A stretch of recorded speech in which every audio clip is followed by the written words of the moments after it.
Mahigpit na hinihikayat ng Philippine Ports Authority ang lahat ng mga pasahero, maging ang mga empleyado sa pagsuot ng face mask sa pantalan. Batay sa ibinahaging kautusan ni PPA General Manager J. Santiago kamakailan, ngayong papalapit na ang holiday season, kasabay ng naitalang pagtaas ng kaso ng influenza sa bansa. Bilang pag-iingat, mas makakabuti pa rin anyang sundin ang mga pangunahing health protocols gaya ng paghuhugas ng kamay, tiyakin na may sapat na ventilasyon sa lugar, physical distancing, at voluntaryong pamamalagi sa bahay kung masama ang pakiramdam. Katulad nung nabanggit natin sa mga nakaraang araw na napansin natin na tumataas yung bilang, hindi lamang sa balita, kundi pati sa sarili nating bakuran sa PPA, dumadami yung mga kawani natin na nagkakasakit.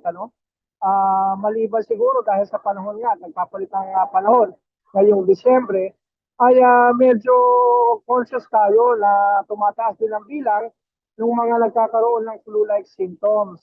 At ayon din sa Department of Health, ay meron lang natalang insidente ng mga walking influenza na dito sa ating bayan.